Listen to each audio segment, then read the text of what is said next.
বন্ধুরা, আজ আপনাদের ঘুরিয়ে দেখাবো ব্যান্ডেলের কিছু ধর্মীয় স্থান, যেই স্থাপত্যগুলো তাদের শিল্পকলা ও ভাস্কর্যের জন্য আজও বহু চর্চিত। এরকম অনেক জিনিস এখানে আছে যা সারা বিশ্বে আর কোথাও নেই। যেরকম হুগলির ইমামবাড়াতে আপনারা দেখতে পাবেন বিশ্বের সর্ববৃহৎ ঘড়ি। খুব সম্ভবত পৃথিবীর আর কোথাও এত বড় ঘড়ি নেই। ওয়ার্ল্ডের সেকেন্ড লার্জেস্ট ঘড়ি আছে লন্ডনের বিগ বেন। এখানে আপনারা কিভাবে আসবেন, এসে কি কি দেখবেন এবং এই স্থাপত্যগুলো তৈরির কিছু ইতিহাস সবই এই ভিডিওতে আপনাদের সাথে শেয়ার করব। প্রথমেই দেখাবো ব্যান্ডেলের লাহিড়ী বাবার আশ্রম।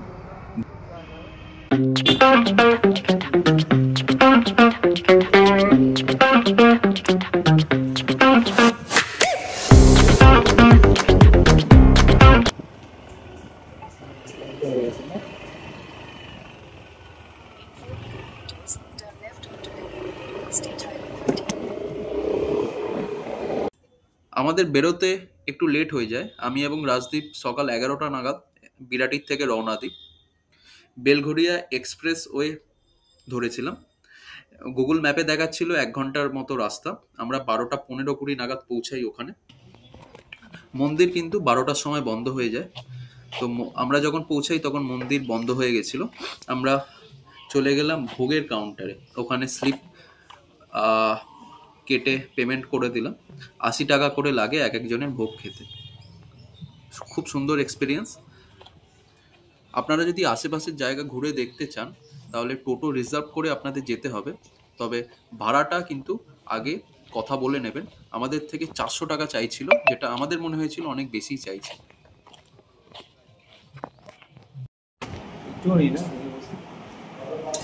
এটা এটা কিসের তরকারি দাদা? আর এটা পুঁই শাক, ভাত, ডাল, আলু পটলের তরকারি, পুঁই শাক, পাঁপড় ভাজা, পায়েস এবং চাটনি। যতবার আপনি চাইবেন ভাত, ডাল, সবজি, চাটনি ততবারই আপনাকে দেওয়া হবে। তো খুব সুন্দর এদের রান্না। আমরা দেরি করে আসাতেও যে প্রসাদ পেয়ে গেছি, ভোগের প্রসাদ, এটাই অনেক।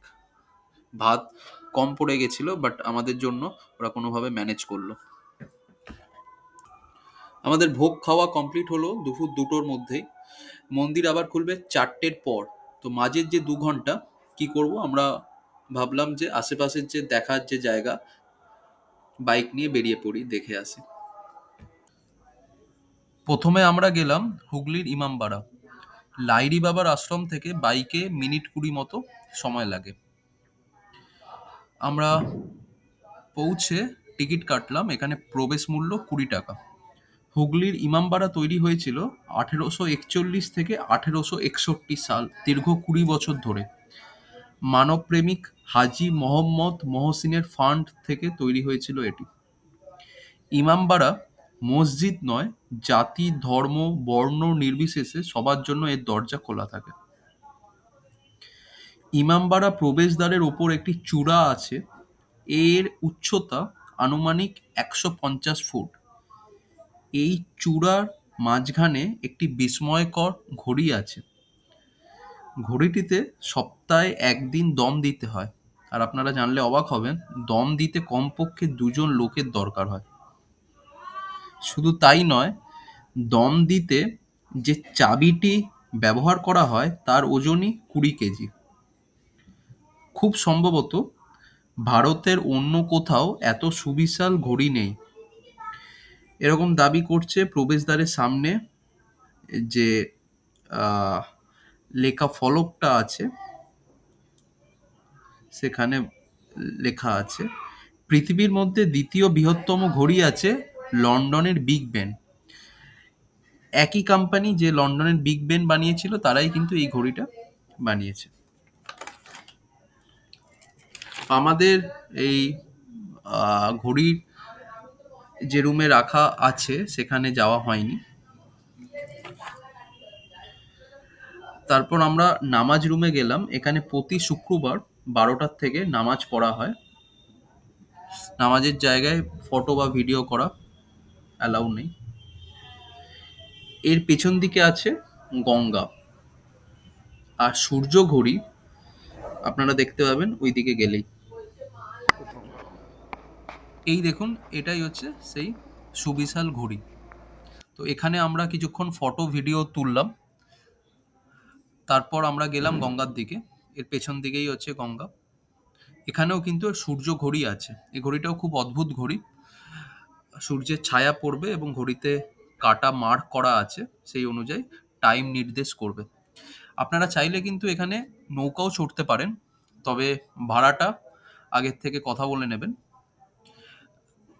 বলছিল ব্যান্ডেল চার্চে নিয়ে যাবে 250 টাকা। প্রথমে চাইছিল হচ্ছে 400 টাকা, তারপর বলাতে 250 টাকাতে রাজি হয়। তো 250 টাকা শুধু দিয়ে আসা, আবার যখন নিয়ে আসবে 250, মানে টোটাল 500। তো এরা কিন্তু ইউপিআই নেবে না, আপনাকে ক্যাশেই পেমেন্ট করতে হবে। তো আমরা বাইকেই গেলাম। বাইকে এখান থেকে ব্যান্ডেল চার্চ যেতে 10 মিনিট সময় লাগে বাইকে। তো নৌকা ভ্রমণ আপনারা করতেই পারেন, আপনাদের ভালো লাগবে, এবং গ্রুপে গেলে অনেকজন এলে আপনাদের আপনাদের পুষিয়ে যাবে। তো এই সেই সূর্য ঘড়ি, আমরা ভিডিও করছিলাম, অনেকেই সূর্য ঘড়ির পাশে ছবি তুলছিল। গঙ্গার ধারে গিয়ে আপনারা বসতেও পারেন, নৌকা চড়তেও পারেন, খুব সুন্দর ছবিও উঠবে এখানে। যারা ট্রেনে আসবে ট্রেনের টাইমিং দেখে নেবেন, কারণ আবার ব্যাকও আপনাদের করতে হবে। লাইরি বাবার আশ্রমে কিন্তু থাকার খুব সুন্দর ব্যবস্থা আছে, আমি আপনাদের বলছি। এরপর আমরা চলে এলাম the basilica of the Holi রোজারি, যেটাকে আমরা ব্যান্ডেল চার্চ বলে চিনি। ইমামবাড়া থেকে বাইকে 10 মিনিট লাগলো আসতে। এটা ওয়েস্ট বেঙ্গলের সব থেকে পুরনো চার্চদের মধ্যে একটা। পর্তুগিজরাই তৈরি করেছিল হুগলির তীরে সেটেলমেন্ট পাওয়ার পর। এই চার্চ এবং মোনাস্ট্রি একমাত্র তাদের স্মৃতি বহন করে চলেছে। এই চার্চটি তৈরি হয়েছিল 1599, 1599 সালে, এবং 1988-এ বেসিলিকা ডিক্লেয়ার করা হয় by Pope John Paul two. Mother ম্যারির স্ট্যাচু, অল্টার, অল্টার বলতে প্রার্থনা করার হাই টেবিল এখানে দেখতে পাবেন। বিরাট বড় স্যান্ট লেয়ার আছে, ঝাড়বাতি। গ্র্যান্ড টাওয়ার ক্লকও আছে ভেতরে, দেখতে পাবেন। এবং চার্চের মধ্যে দিয়ে ঢুকে আপনার যে মেন যে দরজা, সেই দরজা যখন আপনারা ঢুকছেন, এখানে দেখুন ভালো করে, জাহাজের একটা প্রতীকী মাস্তুলের চিহ্ন দেওয়া রয়েছে, যেটা পর্তুগিজদের সাথে ভারতের ব্যবসার সম্পর্ককে তুলে ধরছে। এরপর আমরা সিঁড়ি বেয়ে ওপরে উঠতে লাগলাম। খুব বেশি কিন্তু সিঁড়ি ভাঙতে হয় না। চার্চের সামনেই কিন্তু পার্কিং এর ব্যবস্থা আছে। আমরা বাইক নিয়ে এসেছিলাম, তো পার্কিংয়ে বাইক রেখে আমরা চার্চের ভেতর প্রবেশ করেছি। ওপর থেকে কিন্তু নিচের দৃশ্য দারুণ লাগে। এখানে অনেকেই ছবি তুলছে, ভিডিও করছে সিঁড়িতে। তো ওপরে উঠে দেখলাম কিন্তু এখানে নাম কীর্তনও হচ্ছে। পেছন দিকে অল্টার্স আছে, এখানে প্রেয়ারের জায়গা। আমরাও প্রেয়ার করলাম, খুব সুন্দর লাগছে। আপনাদের কেমন লাগলো জানাবেন।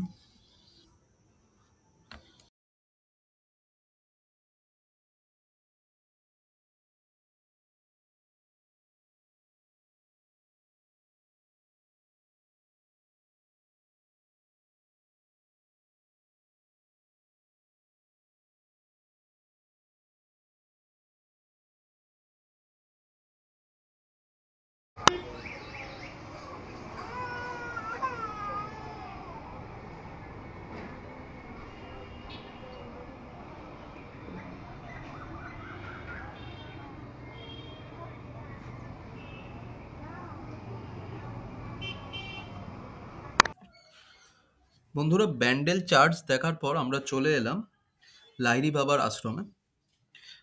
তখন ঘড়িতে 4:20-25 মতো সময় হবে। মন্দির 4টের সময় খুলে যায়। আপনারা কিভাবে আসবেন বলে রাখি। আপনাদের ব্যান্ডেল স্টেশনে নামতে হবে। স্টেশন থেকে 5-6 কিলোমিটারের মধ্যেই।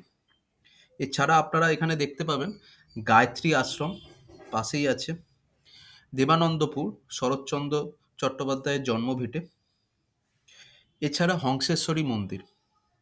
আমরা ফেরার সময় ডানকুনি হয়ে এসেছিলাম, যদি কল্যাণী হয়ে ফিরতাম তাহলে হংসেশ্বরী মন্দিরটা ঘুরে আসতে পারতাম, বাট সেদিন একটু দেরি হয়ে গেছিল। আপনারা যদি চান কমেন্ট করুন, পরে একবার হংসেশ্বরী মন্দির আমরা অবশ্যই ভিজিট করব, তখন ভিডিও করে আপনাদের দেখাবো।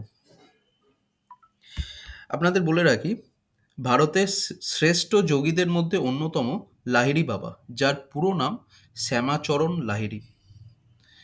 ব্যান্ডেলের লাহিড়ী বাবার আশ্রমের নাম হয়তো আপনারা অনেকেই শুনেছেন, কিন্তু যাওয়া হয়নি। তাহলে একদিন সময় করে ঘুরেই আসতে পারেন এখানে। রামকৃষ্ণদেব বলেছিলেন, যত মত তত পথ, সকল ধর্মই সত্য। ওনার কথাই যেন প্রতিষ্ঠা করা হয়েছে লাহিড়ী বাবার আশ্রমে। বিভিন্ন দেবদেবীর মন্দির আছে মূল মন্দিরের ভেতরেই। কৌশিকী সরস্বতী থেকে শুরু করে জগন্নাথ মন্দির, লোকনাথ মন্দির, কালী শ্রীরাম মন্দির মূল মন্দিরের ভেতরেই আছে। মন্দিরে প্রবেশ করার সময় আপনাকে কিন্তু পা ধুয়ে ভেতরে প্রবেশ করতে হয়, আর বেরোনোর সময়ও পা ধুয়েই আপনাকে বেরোতে হবে। এখানে কোনো এন্ট্রি ফি নেই। আপনারা যারা অনেক দূর থেকে আসছেন তারা এখানে চাইলেই রাতে থাকতেও পারেন। 600 টাকা পার হেড খরচের মধ্যে কিন্তু আপনারা এখানে রুম পেয়ে যাবেন। তো আপনারা অবশ্যই এসে ঘুরে যান, আপনাদের অবশ্যই ভালো লাগবে। আধ্যাত্মিক এবং প্রাকৃতিক এক অদ্ভুত মেলবন্ধন আপনারা দেখতে পাবেন এই আশ্রমে।